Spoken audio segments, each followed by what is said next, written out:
YCP MP Vijayasai రెడ్డికి ఆంధ్రజ్యోతి అధినేత రాధాకృష్ణకి మధ్య కోల్డ్ వార్ అంటే అంతర్యుద్ధం తీవ్రస్థాయికి చేరుకున్నట్లు సూచనలు కనిపిస్తున్నాయి. ఆయన మీద ఈయన కథనాలు వేస్తున్నాడు, ఈయన ఆయన మీద ట్వీట్లు పెడుతున్నాడు.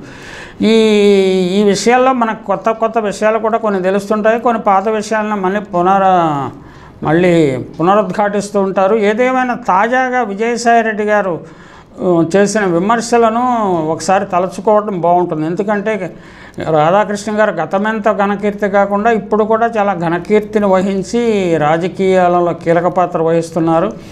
ఇతరులకు శుద్ధులు కూడా ఎక్కువే చెప్తుంటాడు ఆయన. ఆ శుద్ధులలో వాస్తవాలు ఏమిటో ప్రజలు తెలుసుకోవాల్సిన అవసరం ఉన్నది. విజయసాయి రెడ్డి గారి సవాల్ లోని విషయాలను మనం పరిశీలిస్తే ఆ విషయాలు మనకు అర్థమవుతాయి. ఆంధ్రజ్యోతికి ఉత్తమ జర్నలిస్ట్ సాంప్రదాయాలు పాటించమని మా స్పందన కూడా ప్రచారం చేయాలని చెప్పా. నువ్వు అసలు చిత్తశుద్ధి కలిగిన వృత్తిపరమైన పాత్రికేయుడివేనా? నన్ను 2012లో సిబిఐ అరెస్ట్ చేసినప్పుడు మా ఇల్లు ఆఫీసు రైడ్ చేసి ఫైల్స్ అన్ని పత్రాలు స్వాధీనం చేసుకొని పూర్తి స్థాయి విచారణ జరిపారు. అంటే సాయిరెడ్డి గారి వెర్షన్ కూడా తెలుసుకోవాల్సిన అవసరం ఉంది కాబట్టి ఈ వీడియో చేస్తున్నాను. 12 నెలలు కాంగ్రెస్ టీడీపీ కుట్రలో భాగంగా జైల్లో గడిపాను. ఆదాయానికి మించిన ఆస్తులు అభియోగాలు లేవు. నాపైన పెట్టిన సెక్షన్లు కుట్ర, ప్రేరేపణ, ఖాతా లెక్కల ఫడ్జింగ్ మాత్రమే. నీలాగా మోసగాడినో, దోపిడీదారునో, బ్లాక్మెయిలర్నో, వీలర్ డీలర్నో కాదు, గుర్తుంచుకో రాధాకృష్ణ అని చెప్తా ఉన్నారు విజయసాయిరెడ్డి గారు. నీలాగా మద్యం సిండికేట్ బ్రోకర్ల దగ్గర, ఖనిజాల సిండికేట్ బ్రోకర్ల దగ్గర ప్రముఖ రాజకీయ నాయకుల పేర్లు చెప్పుకొని వారికి ఇవ్వాలని నెల కోట్లకు కోట్లు నేను తీసుకోలేదు.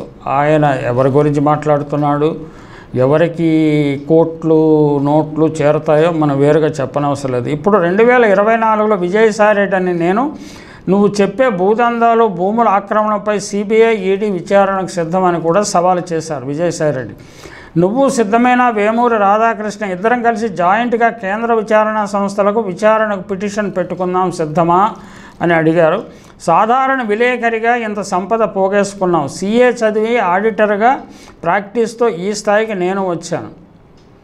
అంటే సాధారణ విలేకరి అంటే ఆంధ్రజ్యోతి అధినేత రాధాకృష్ణ గారు. ఎవరెలా సంపాదించారో తెలుగు ప్రాంతాల బయట నాతో చర్చకు సిద్ధమా రాధాకృష్ణ అని కూడా ఆయన సవాలు చేశారు. 22 ఏళ్ల క్రితం ఆంధ్రజ్యోతి జనపత్రికను సాధారణ విలేకరి అయిన రాధాకృష్ణ ఆంధ్రజ్యోతి స్థాపకుడు, మాజీ రాజ్యసభ సభ్యుడు కేఎల్ఎన్ ప్రసాద్ వారసుల నుంచి సొంతం చేసుకుని 2022 అక్టోబర్లో మొదలుపెట్టి కొద్ది సంవత్సరాల్లో దాదాపు 20 ఎడిషన్లు పెట్టే స్థాయికి ఆంధ్రజ్యోతి ఎదిగింది. నూజివీడు సీడ్స్ యజమాని మండవ ప్రభాకర్రావు, విజయ్ ఎలక్ట్రికల్స్ నాటి యజమాని దాసరి జయరమేష్ వంటి పారిశ్రామికవేత్తలకు వాటాలు ఉన్నట్లు చెప్పి మరెందరో రహస్య పెట్టుబడిదారులను మోసం చేసి నువ్వు ఈ పత్రికను వేలాది కోట్ల రూపాయల సంపదగా దాన్ని మార్చుకున్న తీరు తెలుగు నేలని అపూర్వం, అనితర సాధ్యం అని లెఫ్ట్ హ్యాండెడ్ కాంప్లిమెంట్ విజయసాయిరెడ్డి గారు ఇచ్చారు.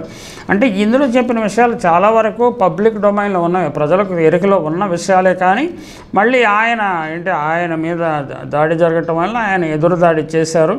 ఏదేమైనా అంటే రాధాకృష్ణ వాస్తవాలు చెప్తాడా లేకపోతే విజయసాయిరెడ్డి గారు వాస్తవాలు చెప్తాడా అలా ఉంచితే ఈ washing the dirty clothes in public అంటాం కదా, డర్టీ లినన్ ఇన్ పబ్లిక్ అంటారు. అదే అంటే ఈ వాళ్ళ మోసాలు లేకపోతే అక్రమాలు, అవినీతికర కార్యకలాపాల గురించి ఒకరినొకరు దుమ్మెత్తి పోసుకుంటున్నారు. ప్రజలకి ఇది కొంత వినోదం కలుగుతుంది, కానీ ఎవరు ఏ మేరకు కరెక్టు అనే ఆలోచన కూడా వారిలో వస్తుంది.